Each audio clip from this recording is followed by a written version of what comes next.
Shadow the Hedgehog Reloaded mod makes the experience of playing the original game much better, by introducing missions and level balancing, gameplay improvements, better visuals, bug fixing, and more. So in this video, I'm gonna show you not just how to apply the mod, but also the full Dolphin emulator setup for the best settings. So the first step is to download Dolphin, the GameCube emulator. The link will be on the description of the video, and on this page, you're gonna scroll down a little bit, and under development versions, you're gonna click on whatever it is the latest version of this emulator. So go ahead and click on this Windows x64 button to download the emulator. So the file will be on the 7Z format. You're gonna need to extract that, and you can use WinRAR or 7-zip or the extracting tool if you are on Windows 11. I would personally recommend using 7-zip. I'll put the link of that on the description of this video. So all you have to do here is just right click on the file, select 7-zip or WinRAR, and then click on extract here. You're gonna have this folder now with you. You can go ahead and delete the original file. We're not gonna need this anymore. So now just double click on this Dolphin here. Now inside this folder, before doing anything else, you're gonna create a new text file. And you can do this by just clicking with the right button anywhere on this folder, and then select new, and then text document. And the name of this file has to be portable, exactly like this. When you're done typing, press enter. Now you're gonna double click on this Dolphin file right here to start the emulator. By doing so, you're now gonna have this user folder right here. So all the files of the emulator are now in one place, which is better to keep everything organized for later. And of course, the emulator right here. Now let's start configuring the emulator. The first thing you're gonna do is click on config, and this window will show up, and on the general tab, click on the first option to disable dual core and click on enable cheats. This is for later when we're done applying the mod into the game, but for now the general tab is going to look like this. You don't have to change anything on the interface and audio tabs, keep them like this. Now click on the Paths tab, and this one is the location where you want the emulator to scan for the game. All you have to do is click on this Add button, and it should open the emulator folder, but you can select any folder of your PC. In my case, I'm just gonna go ahead and select this folder right here. That's where I'm gonna be dropping the game file later. Now the last thing you're gonna do is click here on the Advanced tab, and on this window, you're gonna click here on Enable CPU Clock Override. A good value to start with is 150%. You can use the keys on your keyboard to be more precise. 150% is okay. You're gonna get 60 FPS most of the time. But if your PC is good enough, the best value here is 200%. Because this setting will require more of your PC. At 200%, the game will run at 60 FPS all the time. That's it for the config settings. You can go ahead and click on close.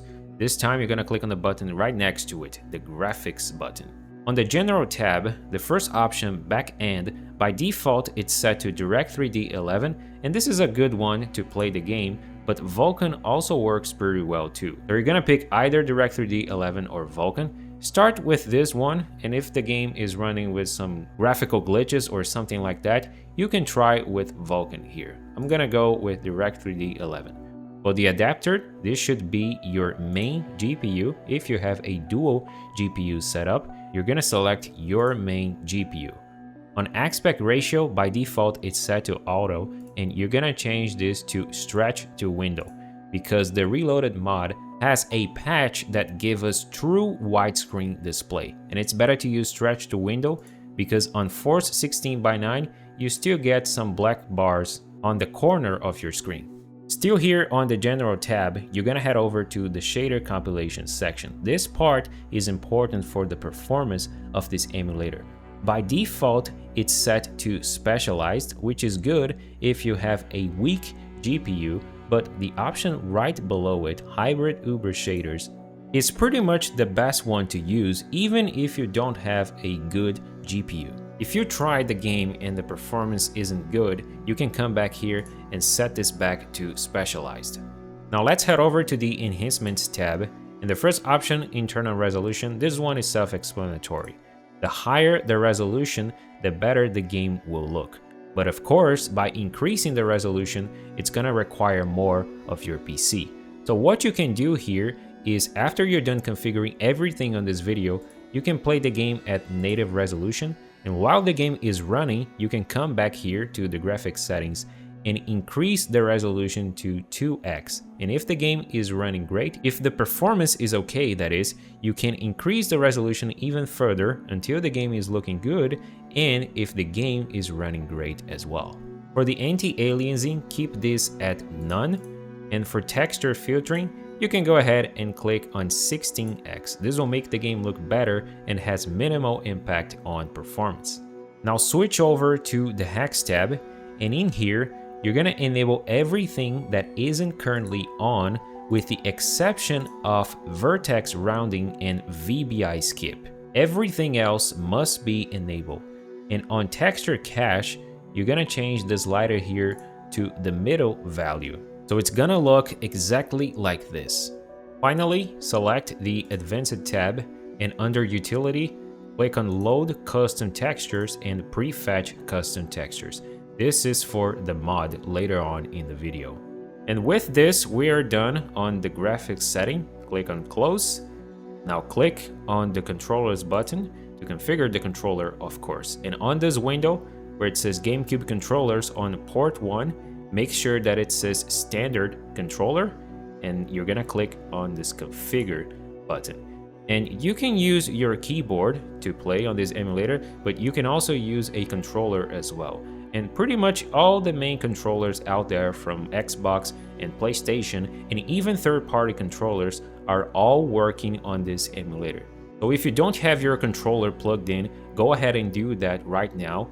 And when you do so, you're gonna click here, and you should see your device listed here. In my case, I'm using a Xbox One controller, and it's likely that you're gonna see your controller listed here twice. And if that's the case, you're gonna pick the one that starts with SDL0 and then the name of your controller. Now, unfortunately, Dolphin does not have a automatic mapping function like other emulators do. So you're gonna need to map each button of your controller by pressing the button in here and then pressing that button on your controller. I'm gonna put a screenshot of a GameCube controller on the screen so you can use that as a reference. So you can pause the video right now and then do the whole configuration.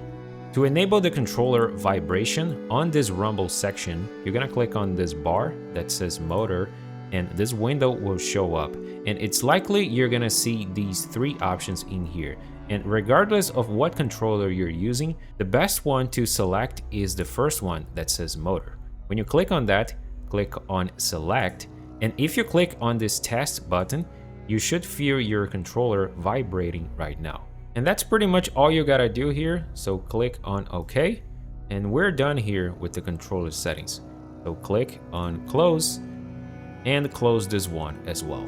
Now to add the game on the emulator, you saw that I selected this folder here as the scanning folder for the emulator, right? So this is where I'm gonna be dropping the game file here. And I have the game on the RVZ format, and every region of the game will work. I have the American version, but the European and Japanese version will also work as well. And to convert this file, this can be done on the emulator. It's very easy to do. If your game is not showing up in here, restart the emulator, and when the game shows up in here, you're gonna right click on it and then select Convert File. This window will pop up, and by default the format should already be on ISO, and all you have to do here is click on this Convert button. It should open the same folder where the original game is, that is the folder where you want the converted ISO to be. I'm just gonna go ahead and click here on Save and wait for the conversion. This should only take a few seconds or so, and there you go, conversion is done.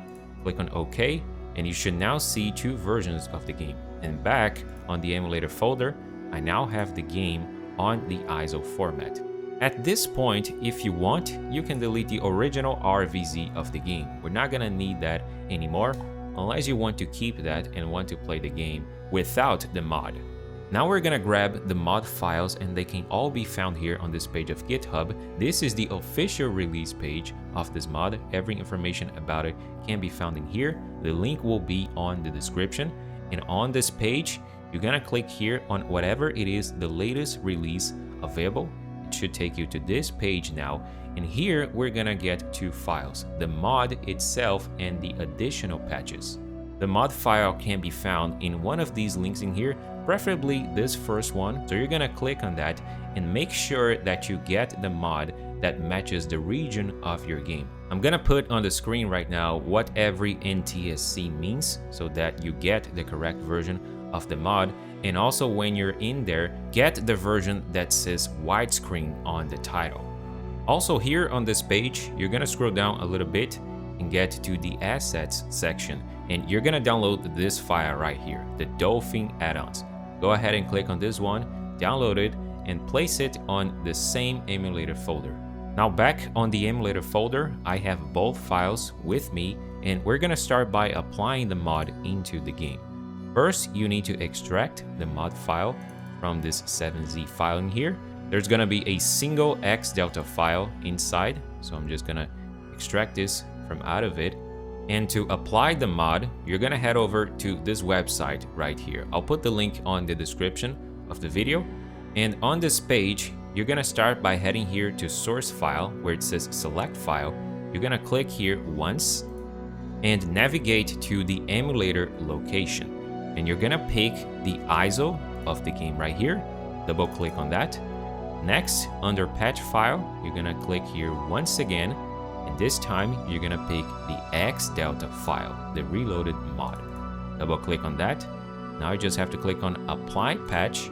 It will ask where you want to download the patched game, which is the same emulator folder. So I'm gonna go ahead and click on save. Now it's going to do the conversion. This might take a few minutes to complete, so you just have to wait until it is done. When it's done, you should see the game with the mod here, the same as before, but it's now saying patched. And from this point, you can go ahead and delete the original ISO of the game. We're not gonna need that anymore. Now, all there's left to do is to extract the files from the Dolphin add-ons 7z file here. So once again, double click on this one, double click on this preferences folder, and inside here, the first file is this one, this .ini file. You're gonna drop this file in here. On the emulator folder, there is this user folder. Double click on that, double click on game settings, and this is the location. So on the 7z file, you're simply gonna drag and drop this ini file in here. That's the first step. Next, we have the textures folder. On the 7z, double click on Dolphin add-ons, and it is these two folders in here. And you're gonna drop that, go back to the Dolphin emulator folder, double click on user, and double click on this load folder. This is the location right here. So you're gonna do the same thing, drag and drop these files. You can press and hold the control button so you can pick both of them at the same time. So now just drag and drop them inside here.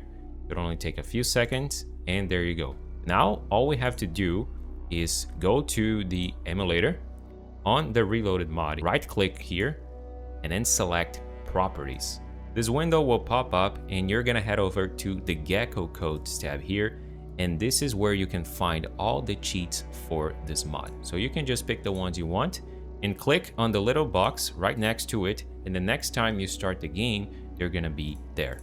Also, on the graphics mods tab, you can find the bloom removal and native resolution bloom. I personally like to remove the bloom effect altogether, but this one here is gonna be up to you, just like the Gecko codes as well. When you're done, close this window and we're ready to start the game. So just double click on the game right here, and to go full screen, press Alt and Enter on your keyboard. And there you go, you can start playing the Reloaded mod for Shadow the Hedgehog. I have many videos like this on the channel covering how to install and play games on PC with the best settings for performance and graphics, so if you like what you saw, don't forget to subscribe, hit the like button, and as always, I'll see you soon.